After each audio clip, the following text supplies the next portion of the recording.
Support proplaygames on Patreon. What's up, guys? Coming at you live from proplaygames with another Battle Spirits deck profile. This time we have pure purple control. We did splash a few different other colors just for some really nice tech pieces that we'll go over in the deck profile. But this is just more of a concentrated pure purple approach to contrary to the other profiles that we've kind of like put out there that have like purple splash or purple base or whatever. So without further ado, let's get into it. This has also been very good in testing and in tournaments. I haven't finished the tournament, unfortunately, with this. Just haven't been able to stay the entire time, but it's still a very powerful deck, and every time that I've played matchups, people have felt literally hopeless against it. So let's start out with 4 Camelot Knights. I mean, I think this guy is pretty much, stable for now in any type of like pure purple deck. The curse is really good. It doesn't come up as much. Honestly, this is just a one-drop body that you want to have on board. That late game isn't dead, and this is one of those cards that can put pressure in the late game. But typically, early game is just going to be there as like a mana rocker, cost reduction type spirit that's just going to sit there, make your other spells cheaper. You're going to have them sit back and maybe block something that you really can't afford to take to the face. So I think this is definitely one of the best cards in purple and that purple has to offer, and we do play Maduke in the main board, so this guy actually turns on our Maduke late game if we need to, get some curse units on board. Next, scaling up the ladder, we're going low cost spirits to high cost spirits, and then we'll go over Magic and Nexus. 3 Beldegor. This guy's just so good. I think 3 is a perfect number. I think 4 is definitely overdoing it. It is a pretty heavily costed spirit. It could only come down for... It can come down for 2 cheapest after the 1 reduction. And then +1 for the maintenance cost, so 3 costs total. But when he comes down, I like it a lot because he has off. He can have in combat phase and outside combat phase destruction. So that's most important against yellow.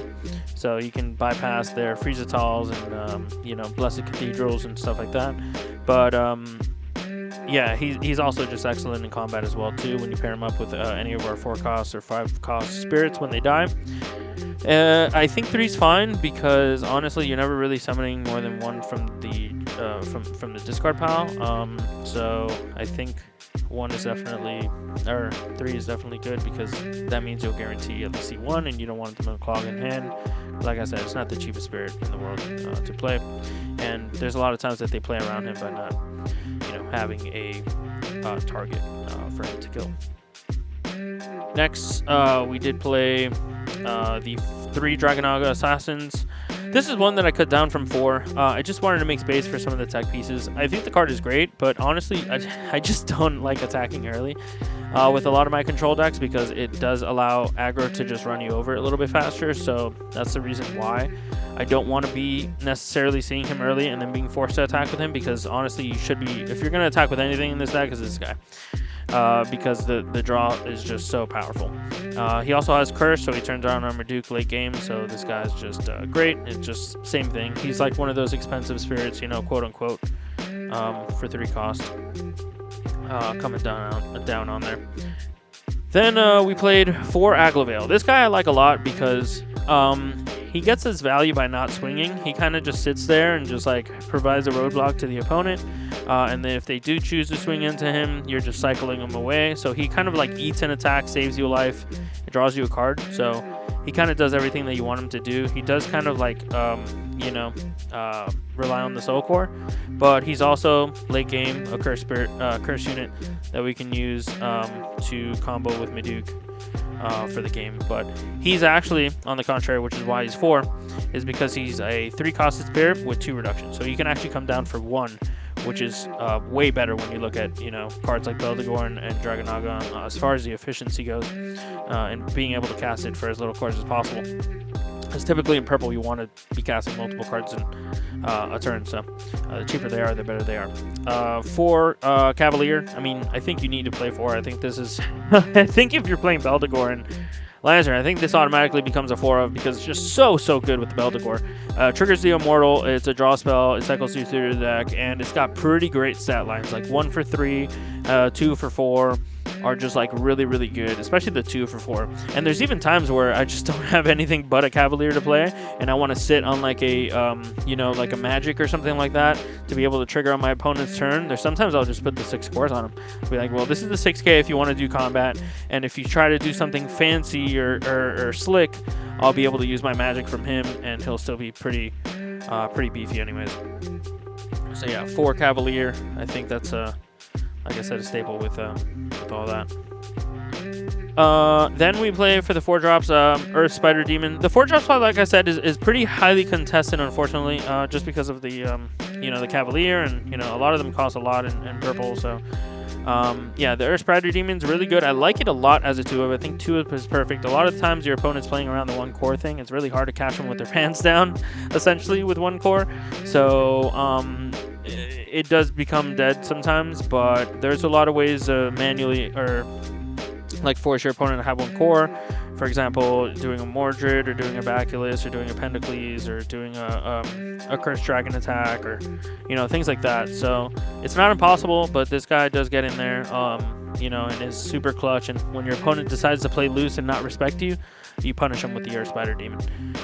Then for the 5 drops, we play 2 Mordred. I'd like to play more of him. It's just I wanted to keep it as a 60 card deck.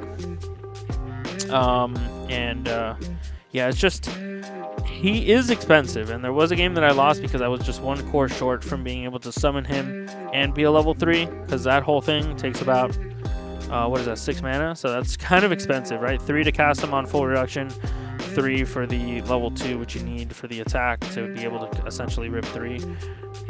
And also, same thing, like they can play around it like they do Beldegor by not having Exhausted Spirits when you have this guy ready to go out. So then we go all the way up to 6. So we have 8 Beldegor targets, which I think is perfectly fine, especially when we're playing 3 Beldegor. Maybe if you're playing the 4, you want to have like a 10 total. But yeah, we played the 3 Baculus. Baculus is really good, especially by itself. There's been a time where I play 4 Baculus, and I can definitely see that because it combos so well with like Mordred and Earth Spider Demon and like some of the cards that you'll see later. But yeah, this guy's great. But I saw enough because I was just drawing enough in this deck to the point where I just didn't really need, you know, all that. Then we're playing double Pentacles. So Pentacles is really, really good, actually. He didn't really let me down all day, or anytime that I played him, really. Because he pretty much just, like, one-shot kills anything on the attack. So, sure, he is expensive. He is about 4 cost plus the 3, so he's 7 as opposed to Merge at 6. But he doesn't rely on spirits being exhausted. He just kills any unit as soon as you spend that total of 7 on the attack. So, and then every turn he removes a core. You know, same upkeep as like the as a Mordred. For 3 on every attack removes 1. This for 3 on every attack removes 1. He's a little bit beefier for the 3.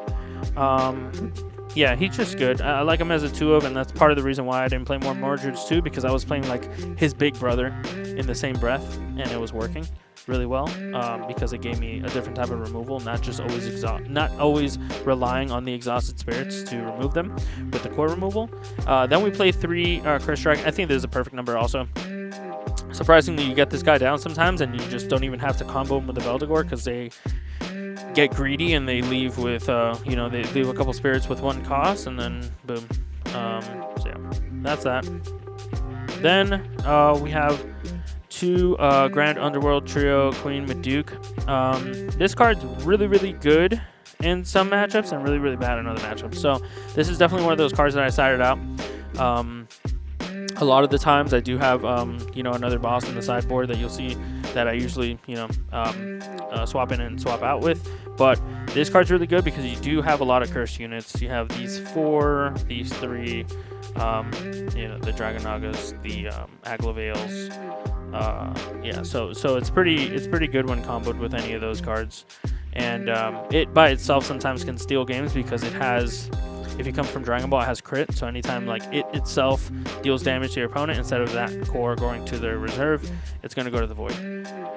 And then let's start off with the magic. We played 2 Angelic Pressure. This is one of the tech pieces that we were trying to make space for, which is why we had like some trimmed accounts on some cards.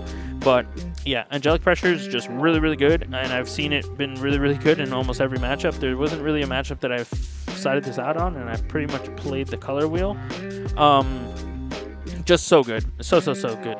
Being able to have instant speed interaction is just one of those things that are just like extremely powerful when it comes down to it. So you always want to be able to have that in order to like properly interact with your opponent. And battle tricks are just so good, especially because a lot of your guys are pretty well statted, and if you just get them 3k lower, that can essentially be a removal spell in combat if they start getting too aggressive.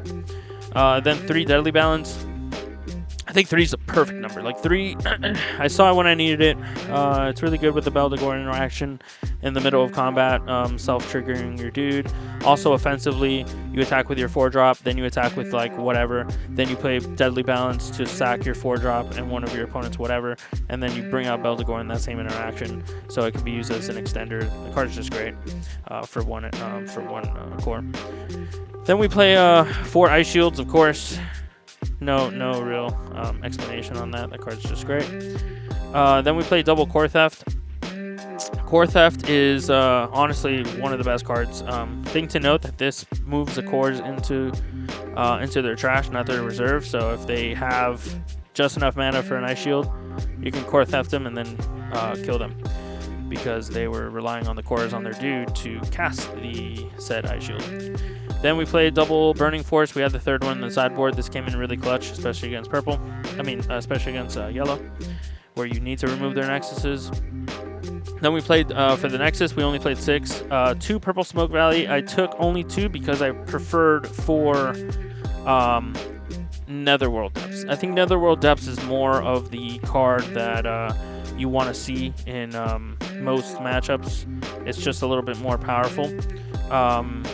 And honestly, if you stick one of these, it really just slows things down as far as their aggression goes. Purple Smoke Valley, there's going to be times that you don't find that window to play, because if you do, you might die. So, but it does accrue a good amount of card advantage for the 3 that you have to invest into it. So that was the 51 card main deck. We tried to get it down to 50, but we weren't able to. We just wanted to include too many good cards. So let's get into the 10 card sideboard, and I think this is a pretty good sideboard that covers the spread. The 3rd Angelic Pressure, because it's really good against Follow when they go into the sideboard. You do want to have at least 3 copies of Angelic Pressure, because you'll be able to kill Follows off pretty easily. Also doubles up, very good against yellow. Kills the Freeze-a-Tall outside of combat if you needed to. It's just a really good battle trick in most scenarios, and 3k is just like honestly the perfect number a lot of the times. You can also combine this with Burning Force to take down bigger units. Speaking about Burning Force, where 3rd copy is also on the sideboard as well. There's just going to be some matchups that this card is like and there's going to be matchups that this card is like really good. For example, against red, this card is against yellow, this card is really good. So there's going to be times that you go into 3 in the main board, or you're going to go there's going to be times that you go into 0 in the main board. So you just have that 3rd one there, because like I said, it's really hard to fit everything into purple, especially when you're trying to keep that core package of purple cards in there. So then the 3rd and 4th card is Feral Slash. This card is so good against yellow. It literally bodies them, because all their nexuses are 4 costs, so you're able to kill their nexus and kill their spirit 90% of the time. So this card's really good. Also just against yellow, white, because white just tries to weenie rush you, so you're able to play a little bit more variation, because purple's like one of those decks that they don't play Starbest Draw, so anytime that they burst game 1, you're always just like, well, that's an absolute Ice Shield. This gives you a little bit of ambiguity when it goes to sideboarding and actually like playing different type of bursts. So yeah, that card's great. Then we play Dino-Rex. I like Dino-Rex a lot in this. After playing the purple-white abomination that we played on the last video, which, by the way, thank you to the comment section for pointing out, you cannot trigger Agloveil off the sacrifice off the Ascend for Turbo Rex. So because Ascend requires you to move the cores onto the actual first spirit that you actually play, you won't have cores at the time of destruction. So this guy's actually best paired with the any card that's already netting you something, so that way it's already a floater. So specifically the Lancer, or maybe after an attack from the Dragonaga Assassin, or whatever the case. Honestly, you can Ascend on anything, but obviously what you want to do is make sure, first, it has to be cost 3 or more, and 2, that it actually already netted you some type of value. So that's why Dino-Rex is so powerful. Also, this automatically triggers your depths, which is even more powerful in this deck because you're landing your depths much earlier. You're casting it on reduction, and now it's very common for this deck to land multiple the depths. So as soon as you land double depths and then you hit them with a Turbo Rex, they're literally pot greeting you every turn for free. And then you're letting them not stabilize a board. This is also your out against white because now you can bounce back Elephant, whereas purple before would have the board wipe, give them the 3/6 cards and the ramp after board wiping them and clearing the Elephant because it's just so powerful. And now you have a more efficient answer because now they really can't land Elephant against you because now you're just, every time that they're landing it, you're attacking with Turbo Rex, putting it back to their hand, and then you're making them attack with their smaller units, and now they never cast the Elephant for reduction or as much as reduction because they don't have a board of white dudes that are just sitting there making it cheaper. So this is definitely something that you need to, I think, consider playing if you're playing purple in the sideboard. Then we play Bloody Rain, which is kind of like on the same plane as the Feral Slash. This doesn't come in against yellow because they're a little bit slower of a deck and they don't really like rush you that way. But if they're playing that type of way, then you can definitely side in the Bloody Rain. But this is mostly against a white aggro deck. You just don't want to get caught with your pants down against that deck. It's just like it feels really bad sometimes. So it may seem like we're oversiding or we have a lot of things for it, but you need to see those things within the first couple turns where sometimes you may not even afford to see a draw or a couple draws that you would like to see more cards in your deck. So we have a whopping good amount of cards against, I mean, arguably you can put in this whole package here against white, as well as the Dream Bombs as well too. So I would also probably put in the Dino Rexes, but maybe not because this is one of those boss monsters that you want to swap in for the Maduke a lot of times when the Maduke's not just putting in the work that you needed to, but they could definitely work in tangent. Like against white, I would keep Turbo Rex and Maduke. Then yeah, Dream Bomb. I think this card is definitely needed in purple as well too. I really did want to main this card, but I just couldn't find the space. But Dream Bomb is just like another one of those things that I saw filling a similar role to the Angelic Pressure, where you have that in combat like trickery, which is even more important with this version and when you go into Dino Rex, because Dino Rex gives you the ability, or Turbo Rex, I keep calling it Dino Rex, with Turbo Rex, because you force combat there. So you're able to put them into scenarios where, for example, I did this against red. I would make them attack with their non-confront dude first, open up that combat, then maybe trigger an Ice Shield or a Dream Bomb or Angelic Pressure, and then be able to kind of like mess up their sequencing to the point where they won't get that full value off the attack. For example, Giganorex boosts the whole board, right? So there's a world where I can go and make him attack second, and because that first attack opened up my flash window, I can go ahead and like now kill their smaller units or block their smaller units, whereas if the Giganorex attacked first, it would kind of get them out of the range of blocking or kill spells or, you know, etc. So yeah, Dream Bomb is just one of those cards also that gives you ambiguity on the burst. You know, we have 3 different you know, options out of the sideboard to give you a little bit more flex spot on that burst option, and that just makes your deck even more difficult to play around, because now they're playing around the cores, they're playing around the possible burst, they're playing around this and that, and it really slows them down to the point where purple can really capitalize. So that's pretty much it for the deck. I definitely do advise this deck for anybody who I feel like has a good understanding of Battle Spirits and mechanics and how other decks operate, because it is a little bit more of an advanced deck to pilot, which is why we've kind of profiled this one last. But we're going to continue exploring different types of decks and giving you guys in-depth breakdowns. If you like in-depth breakdowns like this, guys, please consider supporting us on Patreon. Down in the description down below, we have a lot of great content, and we will continue to start, especially now with set 2 around the corner. So till next time, thank you guys for everything.